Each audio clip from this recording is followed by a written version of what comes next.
Seri ke-1 Pendekar Empat Alis. Kekaisaran Raja Wali Emas. Karya, Gulong. Bab 3, Menegakkan Keadilan. Lorong itu gelap dan lembab, seakan-akan tidak pernah tersentuh sinar matahari. Di ujung lorong itu ada sebuah pintu yang sangat besar, gelang-gelangnya tampak mengkilap. Mereka mendorong pintu itu dan melihat sang Kaisar Raja Wali Emas. Kaisar Raja Wali Emas bukan orang yang bertubuh tinggi dan berwibawa. Ia tampak telah layu dimakan waktu, seperti seekor ayam jantan yang mulai menua diterpa angin dingin yang membawa penyakit. Ia duduk di sebuah kursi bersandaran, selimut yang ditumpuk di kursi itu menutupi dirinya sehingga ia tampak seperti sebatang pohon cemara besar yang begitu tinggi di lereng pegunungan yang berawan. Tapi Lu Xiaofeng tidak kecewa dengan penampilannya, karena di matanya masih berkilauan aura agung yang tak dapat diuraikan dengan kata-kata. Anjing pemburu bertelinga panjang dan berkaki panjang itu telah pulang dan beristirahat dekat kakinya. Putri dan Feng perlahan-lahan berjalan ke sisinya dan berlutut di sampingnya. Seolah-olah ia sedang menceritakan tentang perjalanannya. Sepasang mata Kaisar Raja Wali Emas yang bersinar agung selama itu tidak pernah melepaskan Lu Xiaofeng. Ia tiba-tiba berkata, "Kemarilah, anak muda." Suaranya rendah tapi penuh dengan kekuatan, seakan-akan apa saja yang keluar dari mulutnya harus dipatuhi. Tapi Lu Xiaofeng tidak menghampirinya. Lu Xiaofeng bukan orang yang biasa menerima perintah, maka ia hanya duduk sejauh mungkin di sebuah kursi di seberang laki-laki tua itu. Ruangan itu gelap, tapi mata Kaisar Raja Wali Emas seperti menyala terang ketika ia berkata, "Apakah engkau Lu Xiaofeng?" Dengan santai Lu Xiaofeng menjawab, "Ya, Lu Xiaofeng, bukan Shangguan dan Feng." Ia menduga nama keluarga sang putri juga Shangguan. Di zaman dulu semua orang di istana kekaisaran bermarga Shangguan. Setiap orang di istana kekaisaran membanggakan nama keluarga mereka itu. Kaisar Raja Wali Emas tiba-tiba tertawa, "Lu Xiaofeng benar-benar Lu Xiaofeng, sepertinya kita menemukan orang yang tepat." Ia melanjutkan, "Kau mencari Hua Menlou?" Lu Xiaofeng mengangguk. "Ia baik-baik saja, kau bisa segera melihatnya asal kau berjanji untuk melakukan sesuatu buatku." "Apa itu?" Kaisar Raja Wali Emas tidak menjawab. Ia malah memandang sebuah cincin berbentuk aneh di tangannya dan wajahnya yang layu tiba-tiba bersinar ganjil. Beberapa saat kemudian ia akhirnya mulai bicara lagi dengan perlahan-lahan, "Dinasti kami adalah dinasti yang sangat tua dan kuno. Jauh lebih tua daripada dinasti kalian sekarang ini." Suaranya semakin penuh dengan kekuatan, jelas ia sangat membanggakan namanya dan keluarganya. Lu Xiaofeng tidak ingin merusak perasaan bangga orang tua itu, maka ia tidak mengucapkan apa-apa. Kaisar Raja Wali Emas melanjutkan, "Walaupun negara kami telah hancur, darah yang mengalir di tubuh kami tetaplah darah bangsawan. Selama kami masih hidup, dinasti kami akan tetap ada." Bukan hanya suaranya penuh dengan perasaan bangga, tapi juga penuh dengan keyakinan. Lu Xiaofeng tiba-tiba merasa bahwa orang tua ini benar-benar memiliki kepribadian yang sangat mengagumkan. Paling tidak ia bukanlah orang yang mudah menyerah. Lu Xiaofeng selalu mengagumi orang seperti ini, ia mengagumi keberanian dan kepercayaan diri mereka. Kaisar Raja Wali Emas selalu melanjutkan, "Walaupun negara kami terletak di daerah terpencil, tapi kami kaya. Bukan hanya hasil panen kami selalu baik, juga ada emas dan batu-batu berharga terkubur di pegunungan kami." Akhirnya Lu Xiaofeng tak tahan untuk tidak bertanya. "Lalu mengapa kalian pindah ke daerah tengah ini?" Wajah Kaisar Raja Wali Emas kehilangan sebagian sinarnya dan terlihat perasaan sakit dan benci di matanya ketika ia berkata, "Tepatnya karena kami kaya. Tetangga-tetangga kami mengidamkan tanah kami dan mereka bersekutu dengan penjarah-penjarah Kazakh dan menyerang negara kami." Catatan, Kazakh adalah bangsa Kazakhstan sekarang. Itu kejadian lebih dari 50 tahun yang lalu. Aku masih kecil, ayahku berkonsentrasi pada masalah hukum dan undang-undang selama masa pemerintahannya, maka ia tak mampu melawan orang-orang barbar itu. Tapi ia masih terus berjuang sampai mati, hidup dan mati bersama negaranya. Lu Xiaofeng menyimpulkan, beliaulah yang memerintahkan Tuan ke sini. Kaisar Raja Wali Emas mengangguk, "Untuk menyimpan kekuatan agar kami tetap punya kekuatan untuk kembali suatu saat nanti, bukan hanya ia mengizinkan kami pergi, ia juga membagi kas negara menjadi 4 bagian. Masing-masing diberikan kepada penasehat-penasehatnya yang paling terpercaya, dan memerintahkan mereka untuk ikut ke daerah tengah ini bersamaku." Wajahnya penuh dengan perasaan berterima kasih ketika ia meneruskan, salah seorang dari mereka adalah pamanku Shangguan Sheng, ia yang membawaku ke sini, dengan menggunakan harta yang diberikan kepadanya ia membeli tanah dan rumah ini, sehingga keluargaku bisa tinggal di sini tanpa merasa khawatir. Aku tak akan pernah melupakan apa yang telah ia lakukan untuk kami. Lu Xiaofeng bertanya, bagaimana dengan yang 3 orang lagi? Perasaan terima kasih di wajahnya berubah menjadi murka, aku tak pernah melihat lagi seorang pun dari mereka sejak aku meninggalkan ayahku. Tapi aku tak akan pernah melupakan nama mereka. Lu Xiaofeng mulai tertarik pada persoalan ini, maka ia segera bertanya, siapa saja mereka? Dengan tangan terkepal penuh kebencian, Kaisar Raja Wali Emas berkata, Shangguan Mu, Hu Duhe, dan Yan Liben. Lu Xiaofeng berkata dengan suara yang berat, aku tak pernah mendengar satu pun dari mereka sebelumnya. Tapi kau tentu pernah melihat mereka. Oh. Setelah tiba di Cina, mereka mengganti namanya. Belum sampai setahun yang lalu akhirnya aku berhasil mengetahui siapa saja mereka. Ia tiba-tiba memberi isyarat pada putrinya. Putri dan Feng bangkit dari tempat duduknya dan mengeluarkan 3 gulung lukisan dari peti tua di belakang ayahnya.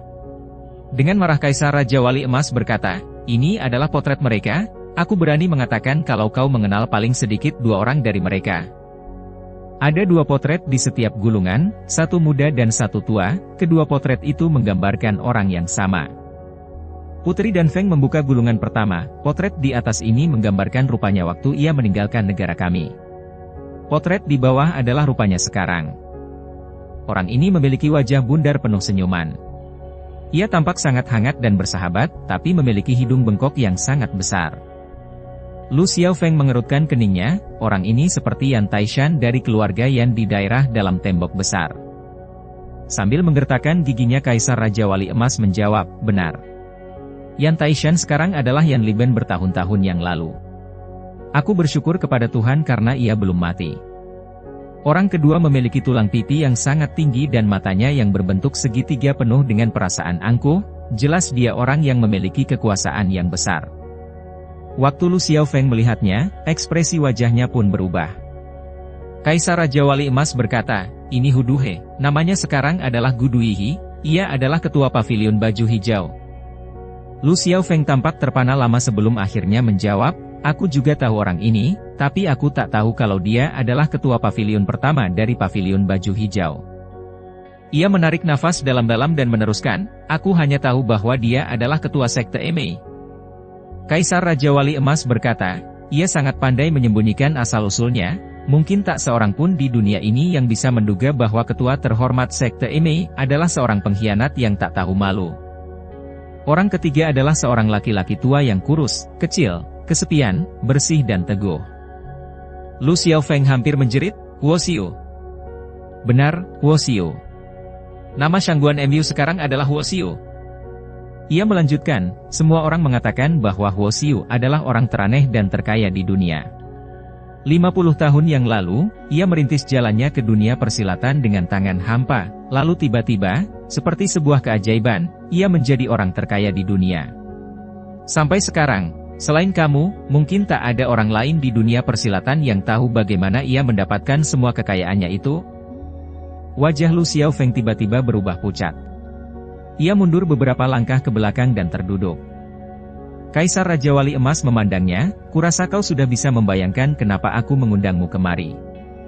Lu Xiaofeng menatapnya beberapa lama sebelum menghembuskan nafas panjang, tapi aku masih tidak tahu apa yang Tuan inginkan. Kaisar Raja Wali Emas mengepalkan tinjunya dan memukulkannya ke lengan kursinya. Aku tak ingin apa-apa, aku hanya ingin keadilan. Keadilan?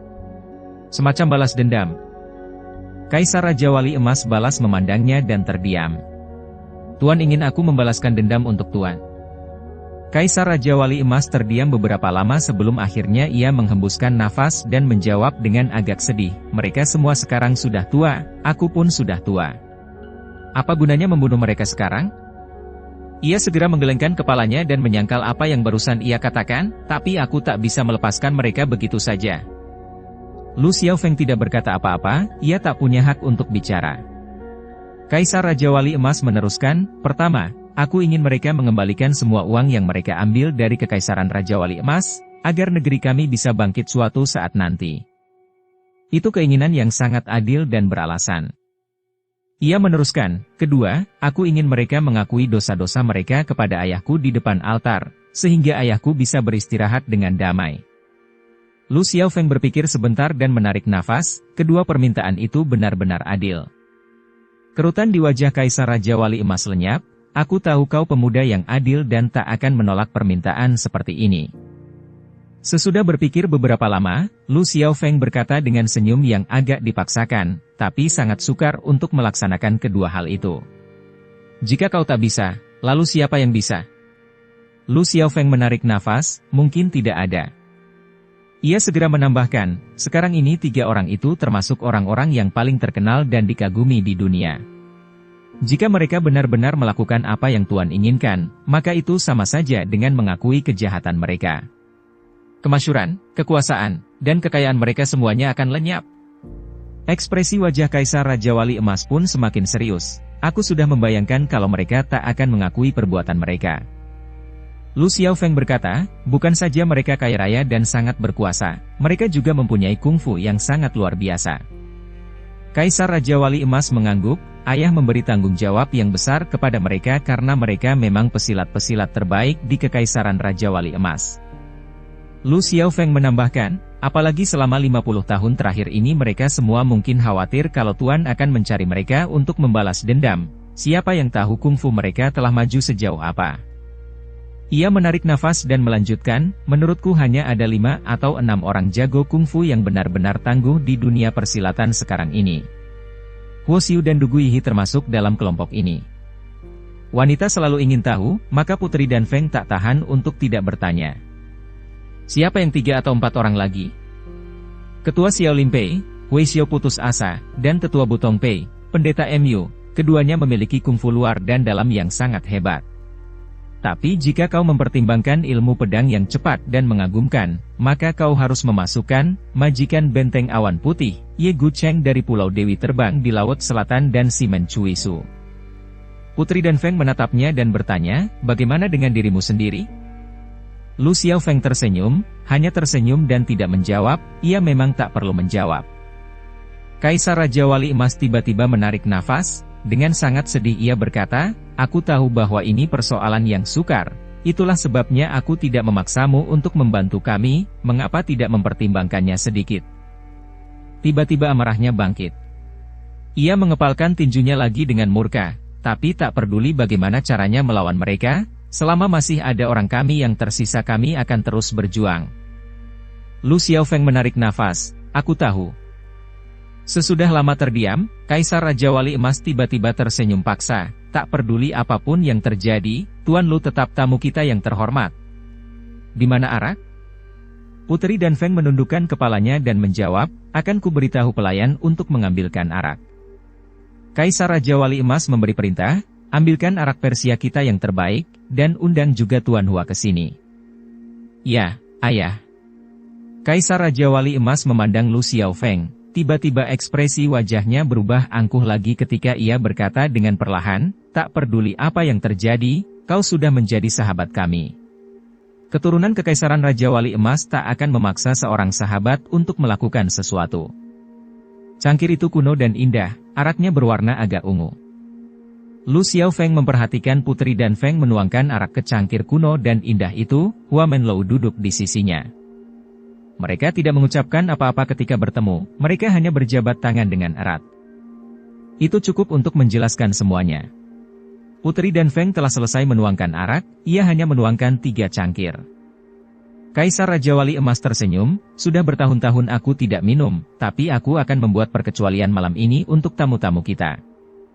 Tapi Putri Dan Feng menggelengkan kepalanya, aku yang akan minum untukmu, ayah. Ingat kakimu. Kaisar Raja Wali Emas menatapnya marah sebelum akhirnya tersenyum, baiklah, aku tak akan minum. Melihat orang lain minum juga menyenangkan, arak bagus selalu membawa semangat dan energi yang besar. Putri Dan Feng menjelaskan pada Lu Xiaofeng sambil tersenyum, jika ayah minum alkohol, kedua kakinya akan segera membengkak sedemikian rupa sehingga mustahil baginya untuk berjalan. Tolong maafkan dia karena tak dapat minum bersama kalian. Lu Xiaofeng mengambil cangkirnya sambil tersenyum. Putri Dan Feng membalikan badannya sehingga punggungnya menghadap ayahnya dan tiba-tiba menatap Lu Xiaofeng dengan cara yang sangat aneh. Begitu anehnya sehingga Lu Xiaofeng tak paham apa artinya.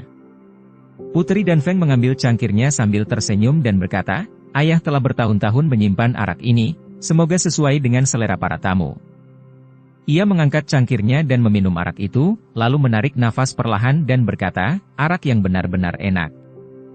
Sangat jarang terjadi seorang tuan rumah berulang-ulang memuji araknya sendiri dan Putri Dan Feng jelas bukan orang yang suka menyombongkan dirinya sendiri. Lu Xiaofeng benar-benar heran, tapi kemudian ia menyadari bahwa ia bukan sedang minum arak, ia minum air yang telah diberi gincu. Ia tiba-tiba paham apa yang dilakukan Putri Dan Feng, dan khawatir kalau Hua Menlou tak mengerti karena ia tidak bisa melihat tatapan aneh sang putri. Tapi Hua Menlou tersenyum sambil minum arak di cangkirnya. Sesudah itu ia menarik nafas perlahan dan berkata, "Arak yang benar-benar enak." Lu Xiaofeng minum 3 cangkir lagi dengan cepat sebelum ia tiba-tiba berkata sambil tersenyum, "Arak yang begini enak tak mungkin diminum tanpa imbalan." Mata Kaisar Raja Wali Emas bersinar lagi, "Apakah engkau?" Lu Xiaofeng menarik nafas yang panjang dan dalam, "Keadilan yang Tuan cari itu, aku akan berusaha sebisanya untuk memberikannya kepada Tuan." Kaisar Raja Wali Emas bangkit dengan cepat, berjalan menghampirinya, dan memegang pundaknya. Air mata tanda terima kasih bercucuran dari mata tuanya yang murung. Ia mencoba bicara, tapi seperti tercekik oleh perasaan haru. Terima kasih banyak, terima kasih." Ia terus mengulang-ulang kalimat itu sampai semua orang tak tahu lagi sudah berapa kali ia mengatakannya. Putri Dan Feng, berdiri di sisinya, diam-diam memutar tubuhnya dan cepat-cepat menghapus air matanya yang menggenang. Setelah beberapa lama barulah Kaisar Raja Wali Emas tenang sedikit dan ia berkata, "Walaupun Dugu Fang mempunyai nama keluarga yang sama dengan Dugu Yihi, mereka saling membenci dan bermusuhan." Separuh wajah Liu Yuhan diiris oleh Yan Taishan dan Xiao Qiuyu kebetulan merupakan sahabatnya yang rela mati untuknya. "Selama kau bersedia membantu kami, mereka bertiga akan mematuhimu biarpun harus pergi ke neraka." Tapi Lu Xiaofeng menggelengkan kepalanya, "Kurasa sebaiknya mereka tetap di sini." Kaisar Raja Wali Emas mengerutkan keningnya, "Mengapa?" Lu Xiaofeng menarik nafas, "Aku tahu bahwa mereka adalah jago-jago kelas 1 di dunia persilatan, tapi meminta mereka melawan Dugu Yihi dan Huo Xiu itu sama saja dengan meminta mereka bunuh diri." Kau tidak butuh bantuan?" "Tentu saja butuh." Sambil tersenyum ia menepuk pundak Hua Menlou dengan perlahan, "Kami telah lama bekerja sama." Kaisar Raja Wali Emas menatap Hua Menlou, ia tampaknya tidak terlalu yakin dengan usul itu. Ia benar-benar sukar percaya bahwa orang buta ini bisa lebih hebat daripada orang-orang seperti Liu Yuhan dan Xiao Qiuyu. Tak seorang pun yang akan percaya. Tapi Lu Xiaofeng telah melanjutkan, "Selain dia, aku butuh 2 orang lagi." "Siapa?" "Yang pertama adalah Zhu Ting." Ia tersenyum, walaupun Zhu Ting bukan seorang petarung, tapi ia sangat berguna. Kaisar Raja Wali Emas menunggu penjelasannya.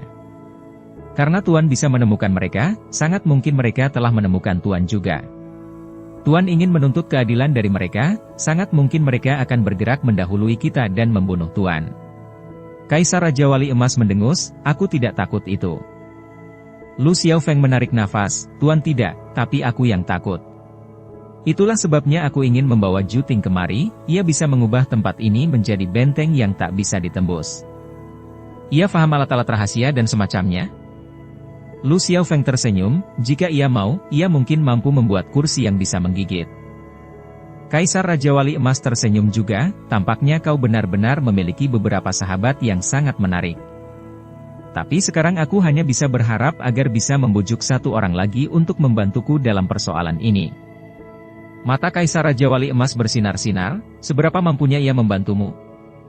"Jika ia mau membantu, maka persoalan ini benar-benar punya kesempatan untuk diselesaikan."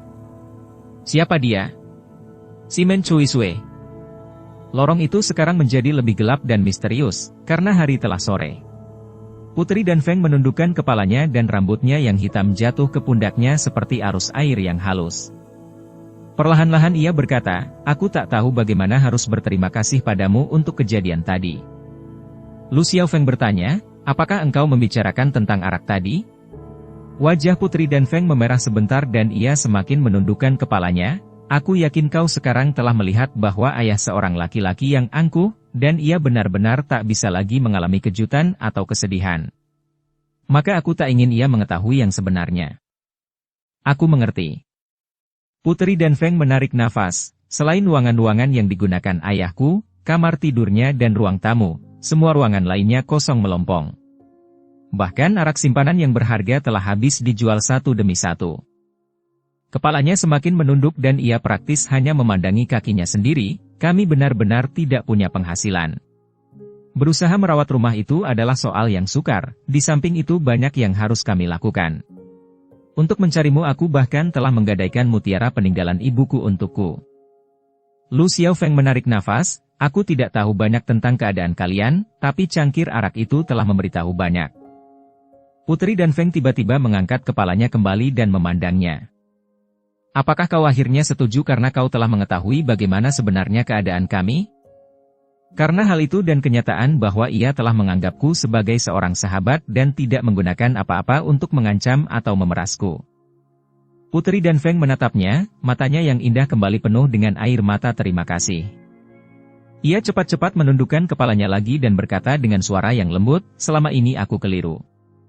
Kukira engkau orang yang tak akan tergerak oleh perasaan dan simpati. Selama itu Hua Menlou hanya tersenyum.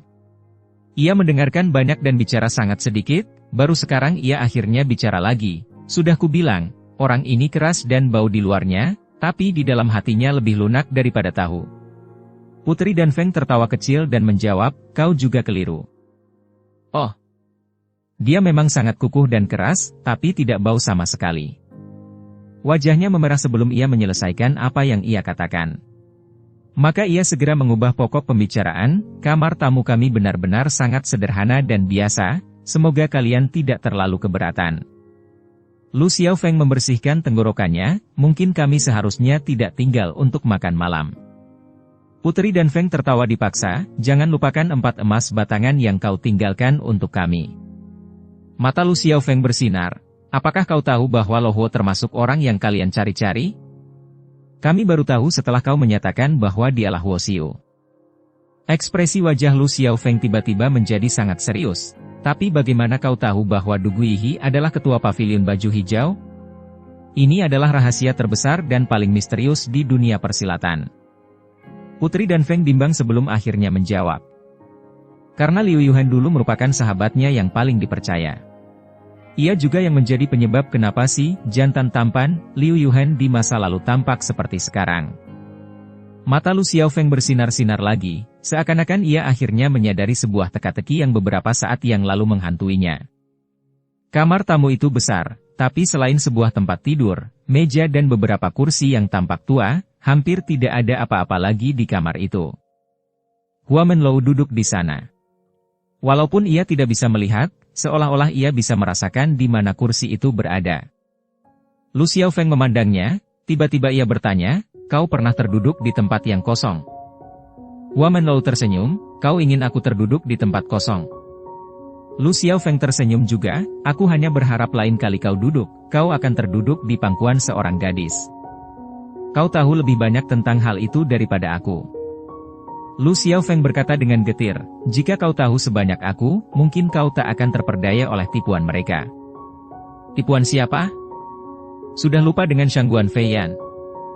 Hua Menlou tersenyum, aku tidak terperdaya oleh tipuan orang, aku datang ke sini atas kemauanku sendiri. Lu Xiaofeng sangat terkejut, kau memang mau ke sini? Kenapa? Mungkin karena akhir-akhir ini kehidupanku terlalu tenang sejak aku tinggal sendirian. Aku ingin melakukan beberapa hal yang berbahaya. Lu Xiaofeng mendengus, mungkin kau cuma terperdaya oleh seorang penipu berwajah cantik. Hua Menlou tersenyum, mungkin ia memang seorang penipu berwajah cantik, tapi ia jujur kepadaku. Mungkin karena ia tahu bahwa cara terbaik untuk menipu orang sepertimu adalah dengan menceritakan hal yang sebenarnya. Mungkin. Tujuannya adalah membawamu ke sini. Sekarang kau ada di sini, tujuannya telah tercapai. Hua Menlou tersenyum, kau tampaknya berusaha membuatku marah. Kau tidak marah? Sambil tersenyum Hua Menlou menjawab, mengapa aku harus marah? Mereka datang dan membawaku kemari dengan kereta mereka, memperlakukanku sebagai tamu terhormat. Cuaca di sini juga bagus dan di halaman bunga-bunga sedang mekar. Di samping itu sekarang kau ada di sini, bahkan jika aku benar-benar terperdaya olehnya, tak ada yang perlu aku keluhkan. Lu Xiaofeng tak tahan untuk tidak tertawa, tampaknya mustahil bisa membuatmu marah. Hua Menlou tiba-tiba bertanya, kau benar-benar ingin mengajak si Mencui Su?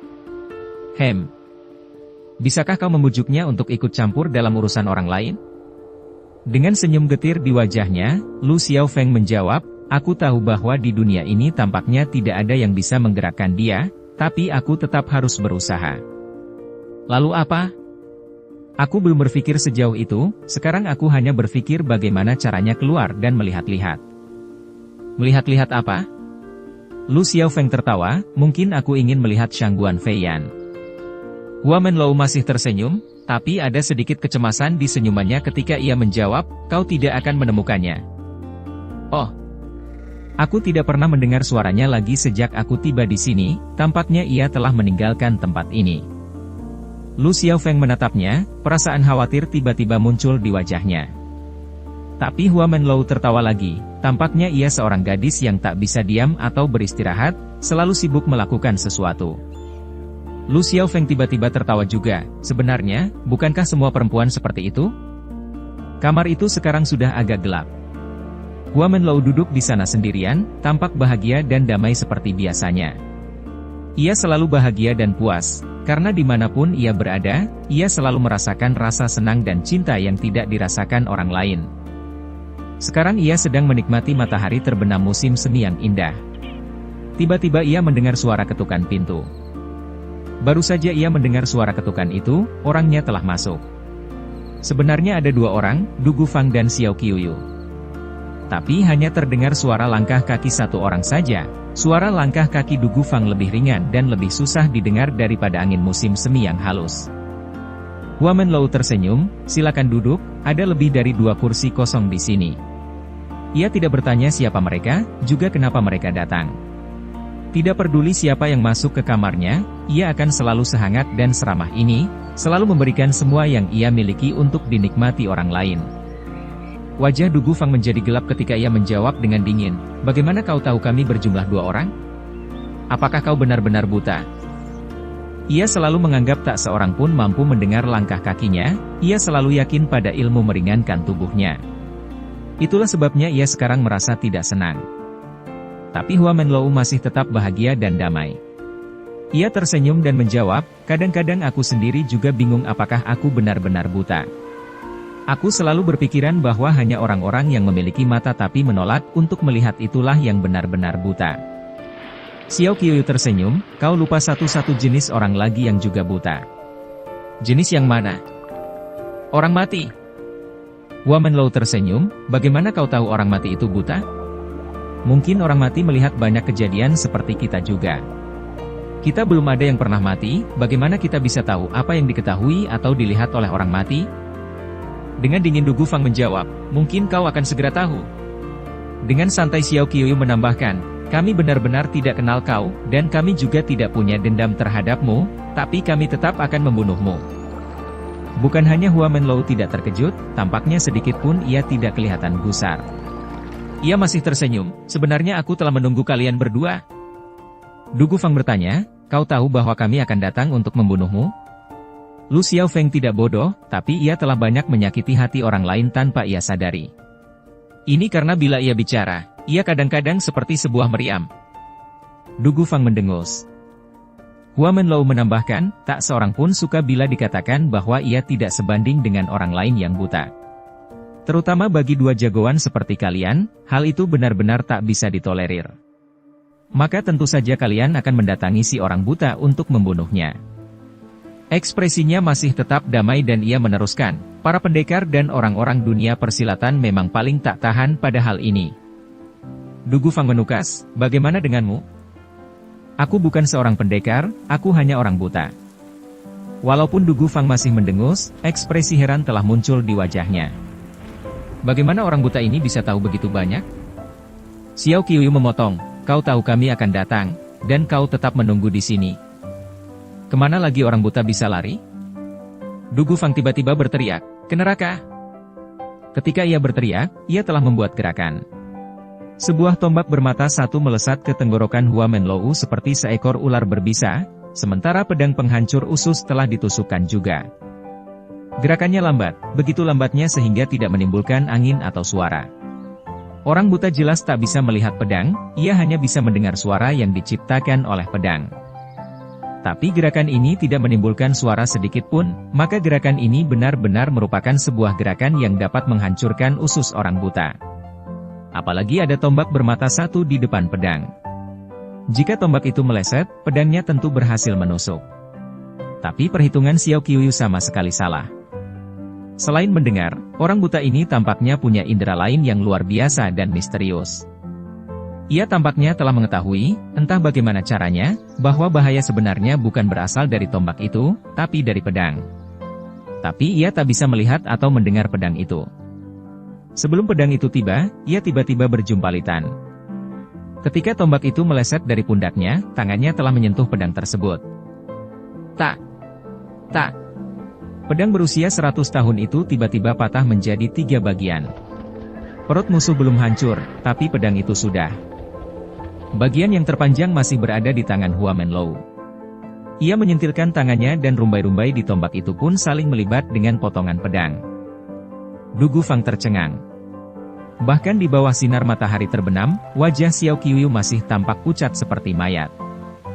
Sambil tersenyum Hua Menlou berkata, "Aku sebenarnya tidak ingin mengganggu Tuan Xiao Qiuyu, tapi gerakan Tuan Xiao Qiuyu itu benar-benar kejam terhadap seorang laki-laki buta. Aku hanya berharap bahwa sesudah Tuan Xiao Qiuyu mendapatkan pengganti untuk pedang ini, ia mau menyediakan ruang di hatinya untuk dirinya sendiri sehingga paling tidak ia punya kesempatan untuk hidup." Dukung channel Novel Silat dengan subscribe, follow, like, komen dan share. Terima kasih. Kebun itu tadinya benar-benar penuh dengan bunga, tapi sekarang banyak yang telah dipetik. Baru sekarang Lu Xiaofeng bisa membayangkan dari mana asal semua bunga yang dibawa oleh Putri Dan Feng. Saat inilah ia melihat gadis kecil itu lagi. Shangguan Su'er sedang berdiri di tengah semak-semak bunga, di bawah cahaya matahari terbenam. Sinar surah matahari terbenam menyinari rambutnya yang lembut dan halus. Ia tampak begitu polos dan jujur, seolah-olah ia tidak pernah mengucapkan separuh perkataan dusta sekalipun. Lu Xiaofeng tersenyum, ia tak tahan untuk tidak berjalan menghampiri dan berkata, "Hai, kakak sepupu. Apa kabarmu?" "Tidak baik." "Kenapa tidak?" "Karena aku punya kekhawatiran, banyak kekhawatiran." Lu Xiaofeng tiba-tiba melihat adanya perasaan cemas yang tak dapat diuraikan dengan kata-kata di matanya yang bening dan berkilauan, senyumannya yang manis pun tampak sedikit dipaksakan. Ia pun bertanya, "Kekhawatiran macam apa?" Ia menjawab, "Aku mengkhawatirkan kakakku." "Kakakmu?" "Shangguan Feiyan." Shangguan Su'er mengangguk. Lu Xiaofeng bertanya, "Kenapa kau mencemaskan dia?" "Ia tiba-tiba menghilang." "Kapan ia menghilang?" "Hari tibanya Hua Menlou, yang juga merupakan hari keberangkatan kami mencarimu." Lu Xiaofeng memandangnya, "Jika kau begitu mencemaskan dia, mengapa kau tidak mencarinya?" "Karena ia mengatakan bahwa ia akan tinggal di sini dan menunggu kami pulang." "Kau percaya semua yang ia katakan?" "Tentu saja." Lu Xiaofeng tak tahan untuk tidak tertawa kecil. Jika ia tidak pergi, bagaimana ia tiba-tiba bisa menghilang? "Aku pun tak bisa membayangkannya, itulah sebabnya aku mencari-cari dia." "Di kebun bunga ini?" Mungkinkah ia bersembunyi di kebun, sembunyi selama berhari-hari?" "Aku bukan mencari dia, aku mencari mayatnya." Lu Xiaofeng mengerutkan keningnya, "Mayatnya? Kurasa dia telah dibunuh dan dikubur di sini, di kebun ini." "Ini adalah rumah kalian sendiri, bagaimana mungkin ada orang yang ingin membunuhnya?" "Walaupun ini rumah kami, tapi ada orang lain di sini." "Orang lain?" "Seperti sahabatmu Hua Menlou contohnya." "Kau kira Hua Menlou mau membunuh?" "Kenapa tidak? Semua orang bisa-bisa jadi tersangka, bahkan Kaisar tua itu juga." "Kaisar tua jadi tersangka juga? Kenapa?" "Itulah sebabnya aku mencarinya, karena aku tidak tahu." Lu Xiaofeng menarik nafas pendek, "Kau terlalu banyak khawatir. Seorang gadis berusia 12 tahun seharusnya tidak banyak khawatir." Shangguan Suer menatapnya, memandangnya lama sebelum akhirnya bertanya dengan lambat, "Siapa bilang aku baru 12 tahun? Kakak sepupumu. Kau percaya apa yang ia katakan tapi tidak percaya pada ucapanku?" Hua Menlou bertanya, "Tidak pergi mencarinya?" Lu Xiaofeng menjawab, "Adiknya saja tidak dapat menemukannya, harapan apa yang aku miliki?" Wajah Hua Menlou yang damai memperlihatkan sedikit perasaan cemas lagi. Jelas ia memiliki perasaan yang tidak biasa terhadap gadis yang tiba-tiba menghilang ini, ia tidak bisa menyembunyikan hal itu walau ia berusaha. Bila perasaan ini memasuki hati seorang manusia, ia seperti sebutir intan di tengah gundukan pasir, setiap orang bisa melihatnya dalam sekali pandang. Tentu saja Lu Xiaofeng melihatnya juga, maka ia segera bertanya, "Kau sudah bertemu adiknya?" Hua Menlou menjawab, "Belum." Lu Xiaofeng menarik nafas, "Tampaknya nasibmu tidak begitu buruk, paling tidak masih lebih baik dariku." "Adiknya seorang bajingan cilik?" Lu Xiaofeng tersenyum jengkel, "Bukan hanya bajingan kecil, dia itu setan kecil. Bukan hanya ia bisa menipu orang mati menjadi hidup lagi bila ia berdusta, dia juga linglung. Anak kecil juga bisa linglung. Penyakit linglungnya malah lebih parah dari nenek-nenek. Ia mengira kakaknya telah dibunuh, ia mencurigaimu, atau Kaisar Raja Wali Emas sebagai pembunuhnya." Ia ingin membuat Hua Menlou sedikit bahagia, maka ia pun tertawa. Tapi Hua Menlou sedikit pun tidak tampak senang. Maka Lu Xiaofeng menambahkan, "Bukankah penyakit linglungnya itu lucu?" "Sama sekali tidak. Shangguan Feiyan juga seorang gadis muda, yang bisa ia lakukan hanyalah sedikit berdusta. Coba temukan seorang remaja berusia 18 atau 19 tahun yang tidak pernah berdusta. Mengapa ada orang yang ingin membunuhnya?" Hua Menlou terdiam beberapa saat sebelum akhirnya menjawab, "Sekarang aku hanya mengharapkan satu hal." "Mengharapkan apa?" Hua Menlou tersenyum dan menjawab, "Aku hanya berharap mereka tidak menyediakan arak palsu malam ini." Lu Xiaofeng tidak bertanya apa-apa lagi tentang hal ini, karena Hua Menlou biasanya tidak begitu peduli dengan arak. Lu Xiaofeng memandangnya, tiba-tiba ia merasa senyuman Hua Menlou sedikit misterius. Semua orang, tak peduli siapa, akan menjadi sedikit aneh dan misterius pada saat seperti ini. Lu Xiaofeng berkedip-kedip beberapa kali dan membuat suaranya semisterius mungkin, "Aku juga mengharapkan sesuatu." "Apa itu?" "Aku hanya berharap daging yang mereka sediakan untuk kita malam ini bukan daging manusia, dan arak yang mereka berikan tidak berisi obat bius." Bersambung ke bab 4. Dukung kami dengan subscribe, follow, like, komen dan share. Terima kasih.